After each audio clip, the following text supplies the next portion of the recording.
नमस्कार, आप देख रहे हैं अमन संदेश में आपके साथ नफीसा खान।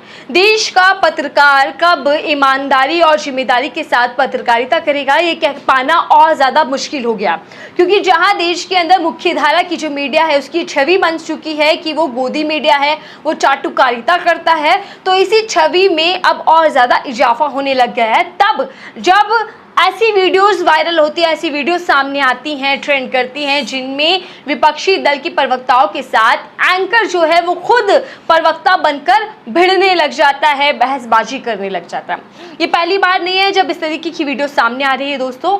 हमेशा ऐसी वीडियो अलग अलग चैनल के जो एंकर हैं, जो पत्रकार हैं, उनकी ऐसी वीडियो हर बार वायरल होती है और हर बार ये सवाल उठता है कि आखिरकार पत्रकार पत्रकारिता छोड़कर क्यों चाटुकारिता में इतना ज़्यादा मगन है, व्यस्त है कि वो अपनी जिम्मेदारी को भी भूलता जा रहा है। जो जिम्मेदारी उसकी देश के प्रति बनती है, देश की सरकार के प्रति बनती है, या फिर ये कह लीजिए जो पत्रकार, जो मीडिया जनता का, देश का आईना होता है, वो आखिरकार क्यों एक जो राजनीतिक दल है उसका प्रवक्ता बनता जा रहा है। साथ ही एक वीडियो वायरल हुई है फिर से। देश का सबसे बड़ा चैनल कहा जाता है आज तक, जो खुद ये कहता है कि सबसे तेज, सबसे सर्वश्रेष्ठ आज तक, उसकी जानी मानी पत्रकार एंकर अंजना ओम कश्यप की एक वीडियो फिर से वायरल हो रही है, जिसको लेकर अब खूब लोग ट्रोल्स कर रहे हैं, लोग अपनी प्रतिक्रियाएं दे रहे हैं। कांग्रेस पार्टी की प्रवक्ता हैं, नेता हैं आलोक शर्मा, जो कि कल आज तक की डिबेट शो पर पहुंचे थे। डिबेट शो कर रही थी अंजना ओम कश्यप, पूरे सवाल जवाब कर रही थी। एक तरफ बीजेपी के प्रवक्ता थे शहजाद पूनेवाला, तो दूसरी तरफ कांग्रेस के प्रवक्ता थे आलोक शर्मा।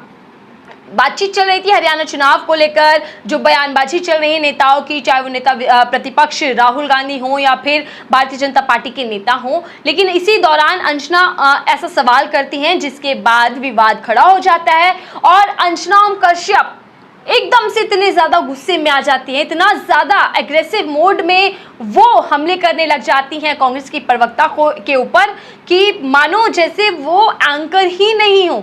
उनके जो शब्दों का चयन है वो पूरी तरीके से इस कदर गिर जाता है कि मानो जैसे कोई पॉलिटिकल व्यक्ति हो, कोई नेता हो जो अपनी भाषा की मर्यादा को भूल चुका हो, बेकाबू हो गया, वो ऐसे शब्दों का इस्तेमाल करती दिख रही हैं। आलोक शर्मा जैसे ही कहते हैं कि डिस्को डांस, ये सब बातें नहीं करी राहुल गांधी ने राम मंदिर को लेकर, चुनावी जो भाषण था उनका। जो प्रवक्ता बीजेपी के हैं वो ये कह रहे थे कि राहुल गांधी राम मंदिर को लेकर ये कह रहे हैं कि डिस्को डांस होता है वहां पर।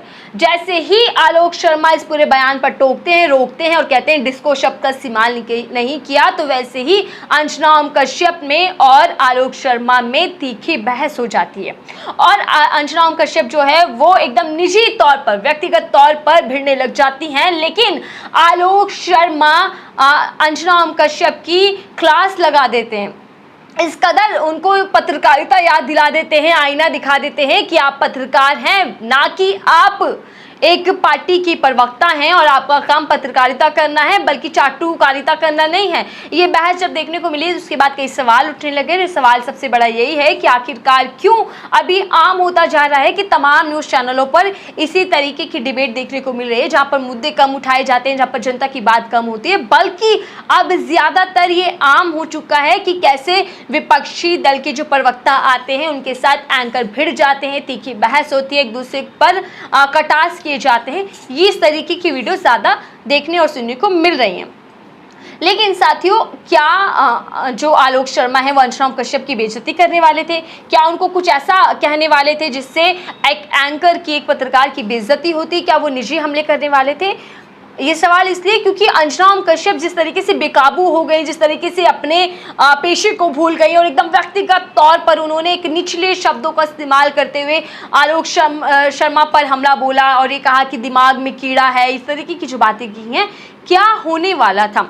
ये वीडियो देखिए और इस वीडियो के देखने के बाद आप बताइएगा कि क्या कुछ पत्रकारिता और नेताओं के बीच में अब कहने सुनने को मिल रहा है, देखने को मिल रहा है। प्राण प्रतिष्ठा को बोला गया कि ये डांस है, डिस्को डांस। डिस्को शब्द नहीं था, लेकिन आप डिस्को शब्द नहीं था। चलिए दोनों से प्रतिक्रिया ले लेते हैं। अंजना जी यही तो बायस है, बारी-बारी से कर लेते हैं। एक मिनट में फिर बायस नहीं है। नहीं बायस है। अंजना जी आपको पहला सवाल ये पूछना चाहिए था। आपने कहा हिंदू मुस्लिम की जरूरत नहीं है। अंजना जी, जिसने कहा हिंदू मुस्लिम की जरूरत है, आप नहीं तय करेंगे। आलोक जी, ये रोज का मैं आपको फिर कह रही हूँ। अरे भाई, ये जो आप ही तय करेंगे क्या सब सुपारी कुछ? लेके आते हैं ना, बिल्कुल। क्यों प्रश्न क्यों कौन करेंगे पूछेगा? आप मैं तय? तय करूंगी। क्यों करेंगे मैं आप तय? करूंगी, वरना आप जो बताइए चीज फिर गलत बहस होगी में। उसको हम टोकेंगे। आप नहीं हम टोक रहे रोकेंगे हैं, बिल्कुल। आप जानबूझ के डिस्को एजेंडा डांस चलाते उसने हैं, क्योंकि 3 बार आपको शब्द लगता है इस्तेमाल किया, सोशल आपने भी मीडिया, डिस्को डांस शब्द सोशल नहीं मीडिया पर आपको ताली अंजना जी, मिलेगी। मुझे मैंने वो बाइट इसीलिए निकलवाई। अंजना जी, मैंने वो बाइट इसीलिए आपने निकलवाई। भी अपने मुंह से डिस्को डांस शब्द यूज किया। मैंने क्यों बिल्कुल किया नहीं, आपने? बिल्कुल नहीं। आप मैंने अब कहा से कि रिवाइंड उन्होंने कीजिए बोला आप। है या नहीं बोला है। अब बोला या नहीं सुनाते बोला हैं आपने? राहुल गांधी ने क्या कहा है। बोला या नहीं बोला, नहीं आप बोला सुनिए आपने। ना, आपसे- रिवाइंड कीजिए उसको आपके दोबारा। साथ प्रॉब्लम क्या है ना? आप लोग प्रॉब्लम ये है कि आपके बीजेपी साथ के एजेंडे प्रॉब्लम को है। पुश करते हैं नहीं, बड़े आप गलत। साइलेंटली पॉलिश्ड वे में। आपके साथ प्रॉब्लम ये है मेरे ना, साथ प्रॉब्लम नहीं है। आपकी मैं मजबूरी सही है बात यहाँ कर रहा पर हूं कि आना। डिस्को शब्द का इस्तेमाल डिस्को आपकी डांस का मजबूरी नहीं है, आपको डिबेट में आना भी है, अंजना जी, और उसके बाद अंजना आकर जी, हमने बदतमीजी बहुत भी लोगों को- करनी है। हम बहुत लोगों के डिबेट में बदतमीजी नहीं भी जाते। करनी है, बिल्कुल बदतमीजी मुझे नहीं पता है। बदतमीजी- ये बदतमीजी है। बदतमीजी कौन कर रहा है? ये दर्शक तय बदतमीजी करेंगे। है।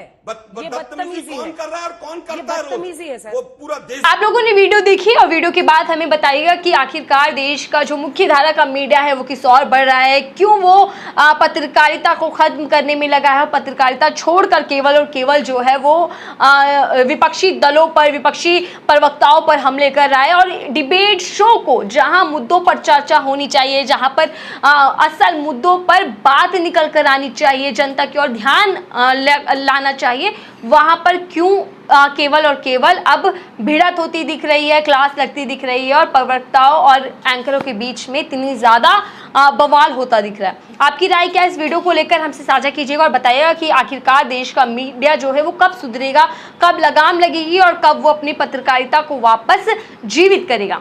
वीडियो को लेकर जो राय है वो साझा कीजिएगा और मेरे चैनल को जरूर सब्सक्राइब कर दीजिएगा, लाइक कर दीजिएगा अगर आपको वीडियो पसंद आई हो। फिलहाल के लिए दीजिए।